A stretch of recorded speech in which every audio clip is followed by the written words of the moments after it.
우리 출애굽기 4장 18절에서 23절 말씀 함께 보겠습니다. 우리 오늘 모세 입장에서 한번 생각을 해보면 모세는 40년 동안 애굽의 왕자의 신분으로 있었습니다.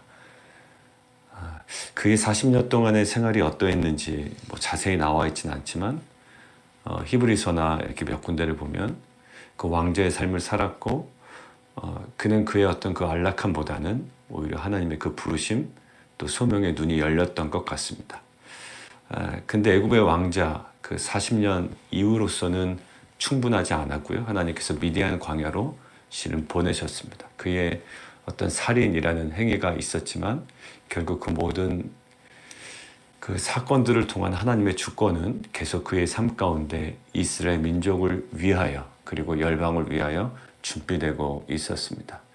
그러니까 모세의 개인 한 사람으로 집중해 보면 굉장히 정말 중요한 사명을 그의 온 일생으로 이제 80세 노인의 입장에서 이제 짊어지게 되는 겁니다. 지금 몇 번의 저항이 있었습니다. 4가지 그 주요한 그 반문들을 통해서 자꾸 좀 거절하는 듯한 인상도 있고요. 조금 소극적인 면도 보이고 마치 우리가 이해할 수 있는 그 모세의 모습이 있었습니다. 보낼 만한 자를 보내소서. 어제 그 모세의 반응에 하나님은 굉장히 발끈하시고 또 노하셨다라고 되어 있습니다. 근데 모세 안에 아마 마음이 좀 정리된 것 같습니다. 본인이 80세라는 것, 또 광야 생활을 했다라는 것, 그다음에 내가 누구냐라는 어떤 자기인식, 그리고 정말 그 본인의 어떤 그 언어적 장벽, 또 장애, 우리가 알지 못하는 이런 것들을 다 뒤로 하고 이제 하나님의 그 부르심에 반응하기로 결정을 하는 것 같습니다. 자, 그의 어떤 해당하는 오늘 모습이 18절에 있는데요. 모세가 그의 장인 이드로에게로 돌아갑니다. 그래서 그에게 이렇게 얘기하죠. 내용을 한번 살펴볼까요? 내가 애굽에 있는 내 형제들에게 돌아가겠습니다. 이유는 그들이 아직 살아있는지 알아보려 합니다. 그래서 나로 가게 해주십시오라는 거예요. 여러분들 모세는 지금 왜 애굽으로 돌아가려고 하는 걸까요? 하나님께서 그 이스라엘 민족의 신음소리를 들으셨고 또 고통소리를 들으셨고 또 그것들을 보셨고 언약을 기억하사 그들을 이끌어내신다 그랬지 않습니까? 애굽에서 이끌어내어 새로운 곳으로 이스라엘 민족을 이동시키실 거예요. 이것은 하나님의 구속의 역사입니다.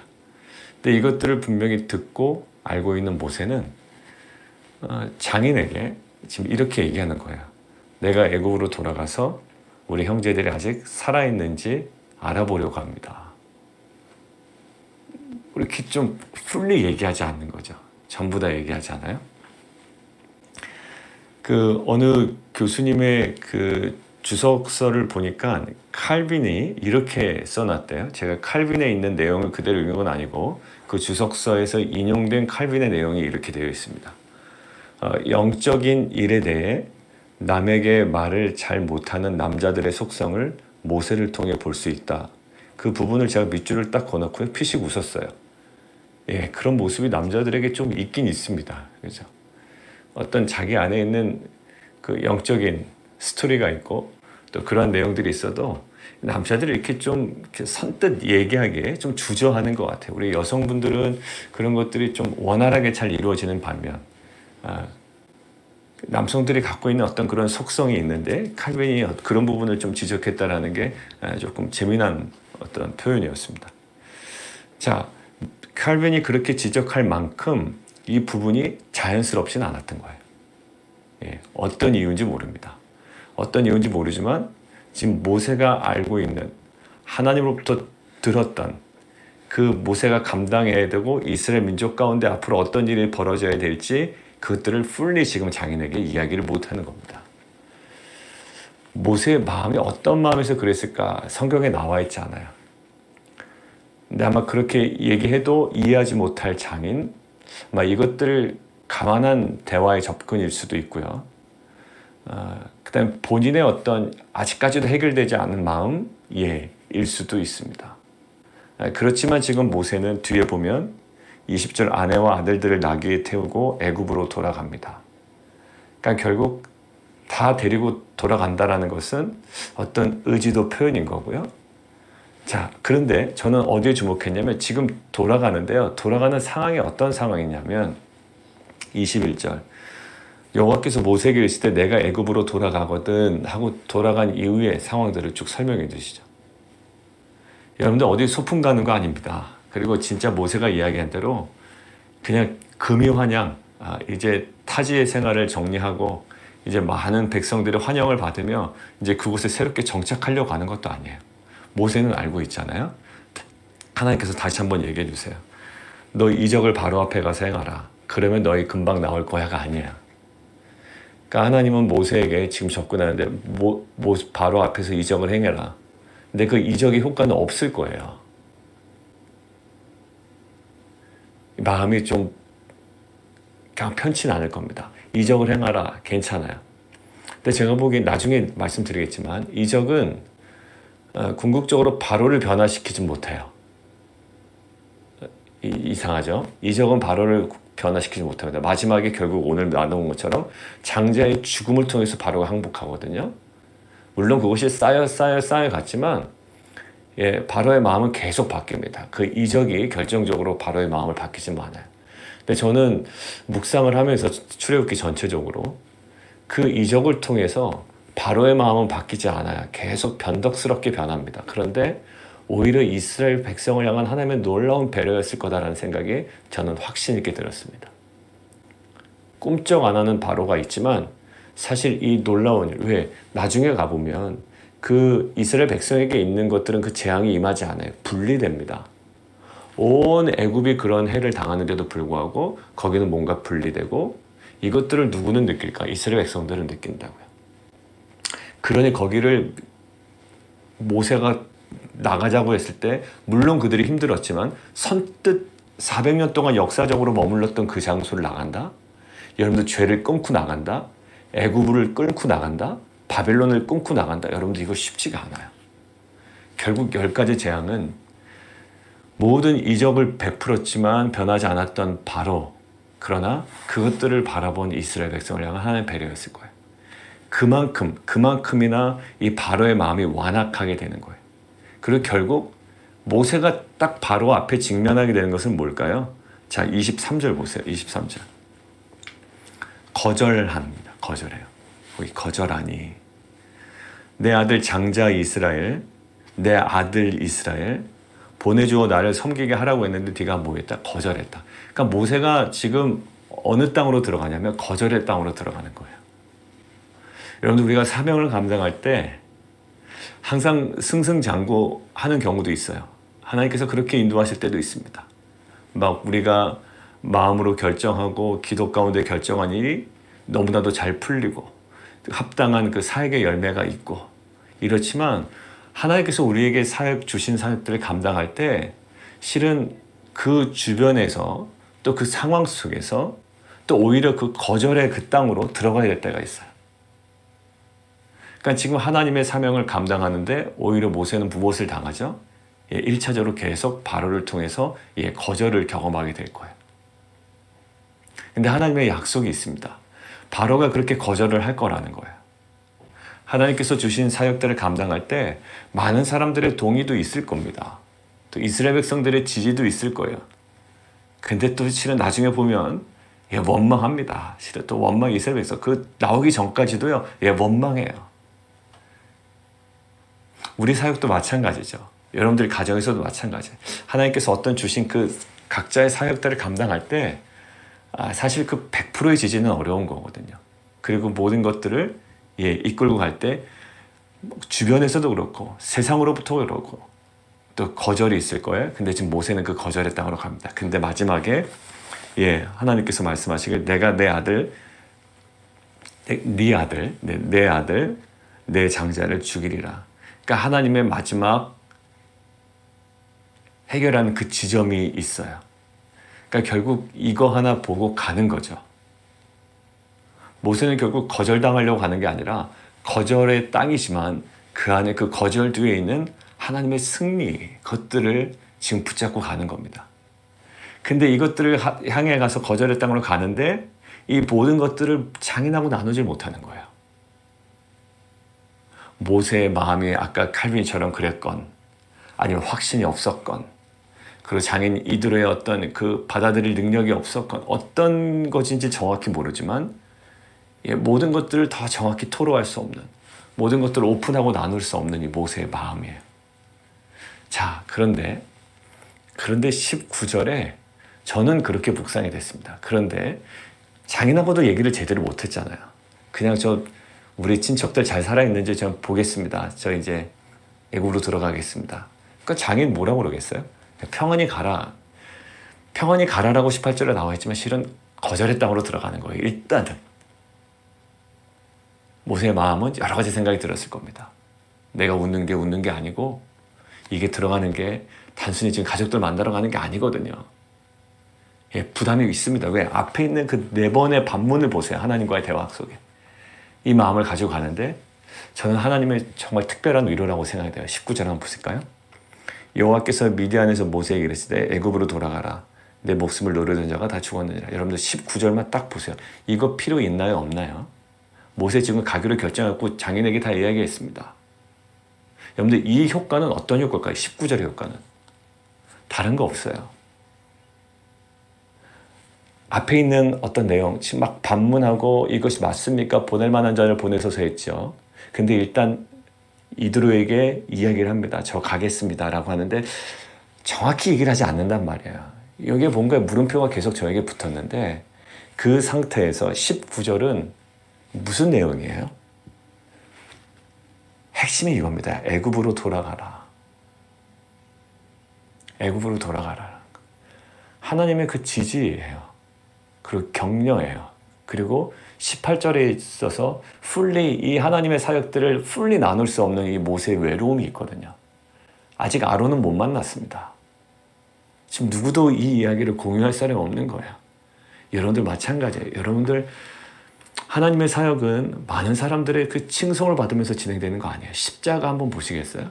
예수님께서 십자가 마지막에 달리실 때 누구 위로 받으셨나요? 베드로 위로 받으셨나요? 아니요. 베드로 떠났습니다. 제자들의 위로 받으셨나요? 예수님 잘 감당하고 오십시오. 저희가 갈릴리에서 기다리고 있겠습니다. 갈릴리에서 보자고 그러셨죠? 제가 갈릴리 미리 표 끊고 가겠습니다. 그러지 않았어요. 혼자 그 길을 걸어가셨거든요. 뭔가 예수님이 드러내긴 하셨습니다. 자신의 메시아성을 드러내고 자신의 죽음을 얘기했지만 모든 것들을 풀리 다 이야기할 수 없는, 그렇게 해도 받아들일 수 없는 이 제자들의 상태, 그 이스라엘 백성의 상태. 근데 하나님께서, 예수님께서 어디서 마지막에 위로를 받으시나요? 그리고 격려를 받으시나요? 최종 결정을 하시나요? 하나님과의 독대의 자리, 겟세마네 기도.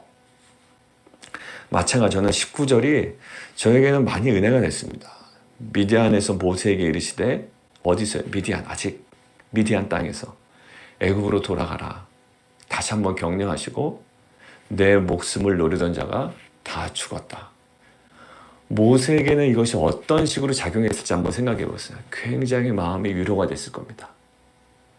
이제 진짜 가자. 진짜 가자. 왜? 그게 마음의 한편의 짐이었을 거예요. 자기의 살인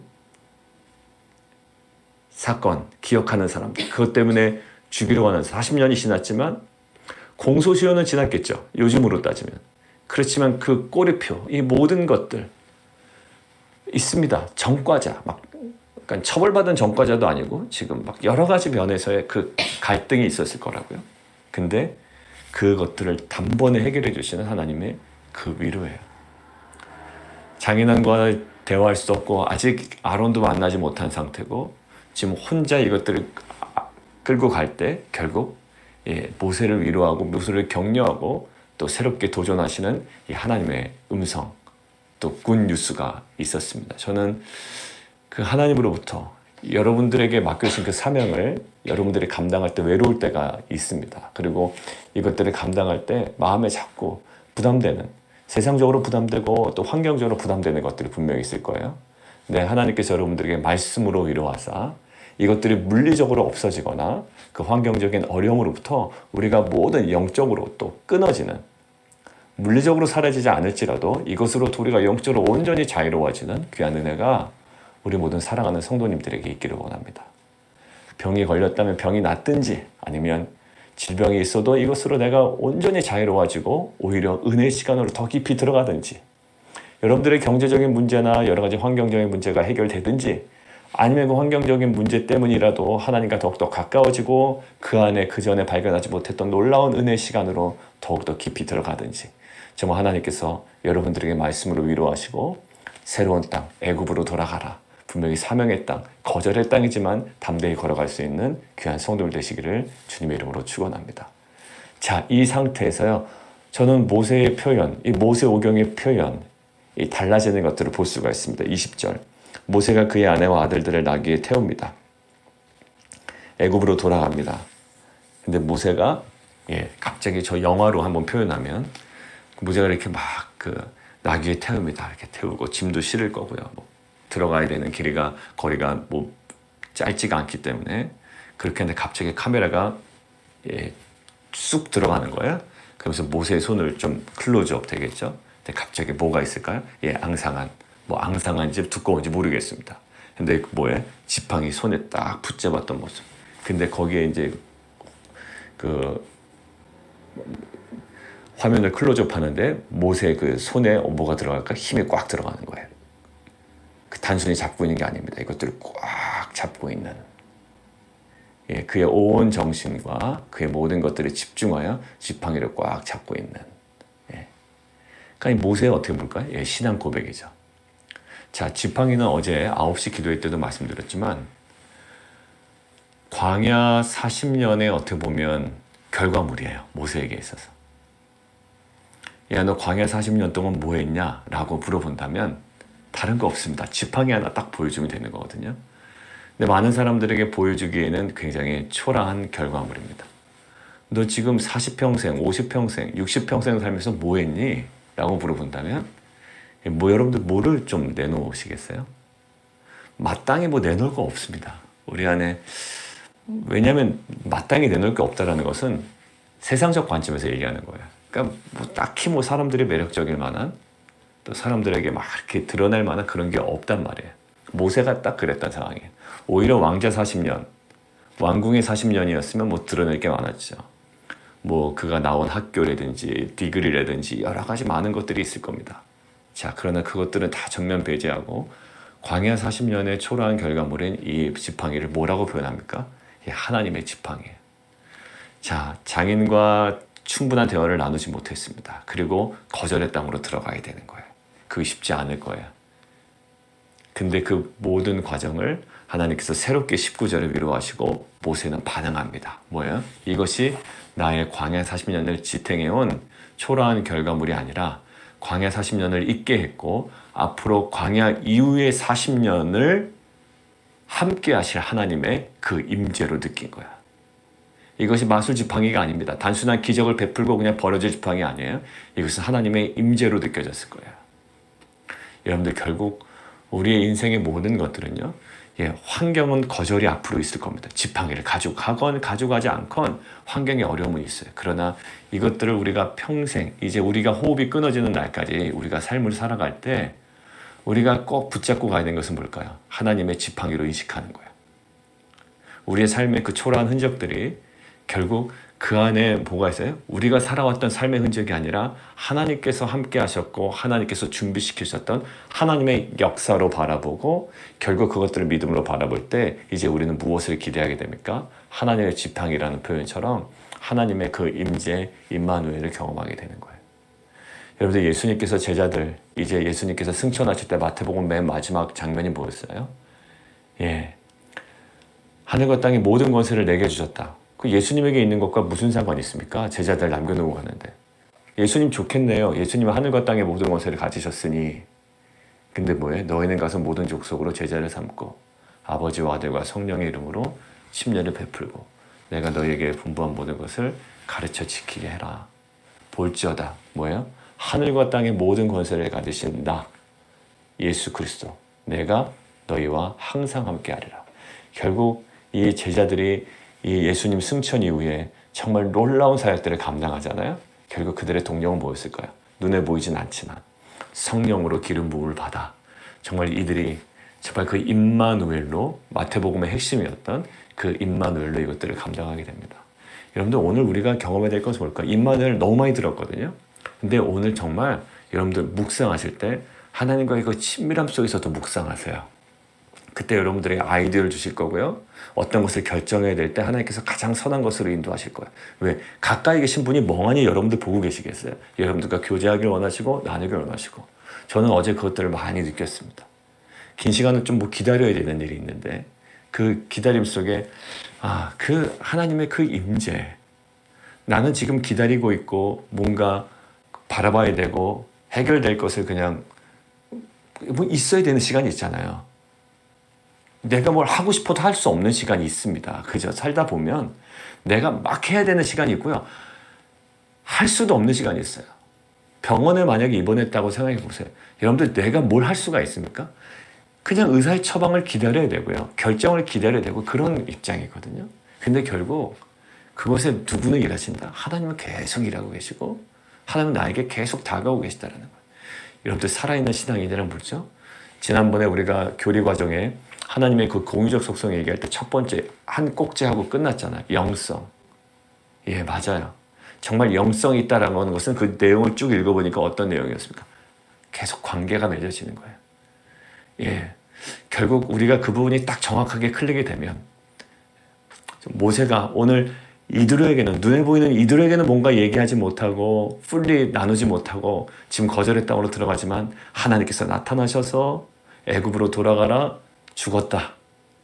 그리고 모세가 반응했던 그 지팡이를 40년의 그냥 단순한 어떤 결과물이 아니라 하나님의 그 임재로 느끼고 부여잡았던 모세처럼 오늘도 눈에 보이는 미디안과의 관계는 어색할지라도 눈에 보이지 않은 하나님과의 관계 속에 우리의 진정한 소망과 믿음이 더욱더 새로워지는 귀한 새벽 아침 오늘 하루가 되기를 원합니다. 우리 함께 기도하며 나가도록 하겠습니다. 어느 거 하나 결정을 내리고 또 우리 안에 은혜를 입으면 또 새로운 어떤 것들이 임합니다. 그 새로운 것들이 우리에게 막 환영을 하고 우리를 맞이하는 것들이 아니라 또 저희를 향한 또 거절의 모습으로 세상은 우리에게 다가올 수가 있죠. 여러 가지 변화되는 세상의 환경 속에 우리가 딱 그 시선이 초점이 맞춰지게 되면 우리의 마음은 완전 휘둘리게 됩니다. 진짜 바람이 나는 겨와 같은 거예요. 얼굴 표정도 회복이 안 되고요. 이거 모든 것이 정말 완전 꽉 눌려있는 상태가 되는 겁니다. 여러분들 무엇으로부터 자유로울 수 있을까요? 장인하고도 제대로 얘기를 못 나눴던 모세가 결국 하나님께서 아주 친밀하게 다가오십니다. 거절의 땅으로 들어가야 되는 모세에게 하나님께서 정말 모세가 알면 좋을 소식, 그리고 이거는 정말 모세에게 격려가 되는 소식을 우리에게 다가오시죠. 미디안에서 애굽으로 돌아가라. 내 목숨을 노리던 자가 다 죽었다. 걱정하지 마라. 애굽으로 들어가라. 괜찮다라는 거예요. 그리고 모세는 그 40년 동안의 그 광야 생활의 초라한 결과물의 지팡이를 하나님의 지팡이로 인식하고 이에 꽉 부여잡습니다. 오늘 이러한 그 믿음으로 지팡이를 부여잡음이 오늘 저와 여러분들의 삶 가운데 다시 한번 회복되기를 원합니다. 여러분들 인생의 어떤 놀라운 일이 벌어져서가 아니라 정말 늘 함께 하신 하나님이 우리 가운데 정확하게 클릭되고 인식이 될 때 우리 삶은 어제와는 다른 새로운 한 날이 우리 가운데 열릴 줄 믿습니다. 우리 함께 기대함으로 우리 함께 기도하며 나가도록 하겠습니다.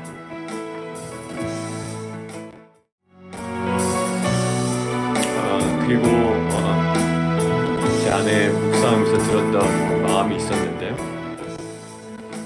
여러분들 하나님께 받은 아마 은혜가 있을 겁니다. 최근에 이것들을 배우자에게 또 가족에게 나누는 거예요. 근데 오히려 엉뚱하게 거절당하는 모습이 있어요. 그것들을 가벼이 여기고 내가 받은 은혜들을 나누는데 오히려 그 영적으로 딱 벽을 치고 거부하는 거예요. 여러분들 하나님의 사역은 어떤 그런 면이 있더라고요. 정말 내가 받은 그 절절한 은혜가 있는데 몰라요. 충분히 인식하지 못하고 마치 이드로에게 다 얘기하지 못하는, 그 얘기하다가 딱 마음이 다치게 되는 거예요. 그런데 하나님께서 그렇게 거절했던 가족들, 또 배우자, 혹은 우리가 섬기려는 그 지체들, 또 그 영혼들, 그렇지만 결국 하나님께서 오늘 말씀을 통해 저에게 주시는 건 뭐냐면 결국 거절했지만 하나님께서 그 애굽의 사람들을 변화시키시고요. 또 애굽에게도 정말 하나님이 진정한 참신이고 하나님이신 줄을 분명하게 증거하십니다. 이게 하나님의 역사예요. 그러니까 우리가 당하는 거절에 주목하지 마시고 거절 가운데 일하실 하나님을 우리가 주목했으면 좋겠어요.